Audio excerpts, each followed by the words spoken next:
అది రాజు దగ్గరికి వెళ్ళి, మేము తెగించి ముందు అడుగు వేశాం, అక్కడ మాకు అడ్డమేమీ లేదు, మాకు కావలసినవన్నీ అక్కడ ఉన్నాయి. స్తోత్రం. ఈరోజు కూడా నేను మీకు చెప్పేది అదే.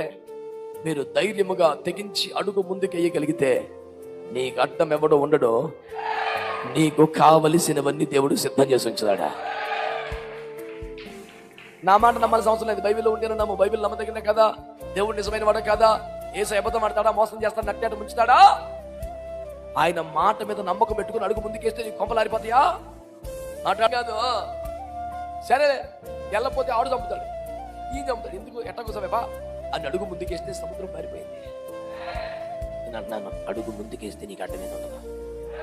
ఈ ఆశను జయించాలి, ఈ కోరికను జయించాలి, ఈ బలహీనను జయించాలి, ఈ శాపాన్ని జయించాలి, ఈ పాపాన్ని జయించాలి. ఒక్కసితో అడుగు ముందుకే నీ జీవిత నామను కోరిన రేవుకు చేర్చగల అద్భుతమైన దేవుడేశాడు. ఆమేన్.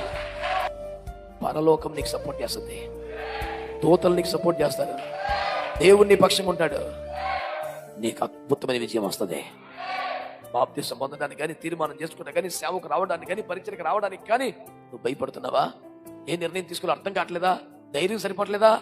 తీర్మానం చేసుకో, ముందడిగే. చచ్చిపోయేదా కిందికి ఎలా ఉండాలి? ఎదరగరా, దేవుడు అద్భుతం చేస్తాడు. ధైర్యము చేసి దేవుని మీద విశ్వాసం ఉంచి అడుగు ముందుకేసే వారందరికీ అద్భుత విజయమును దేవుడు అనుగ్రహించునుగా.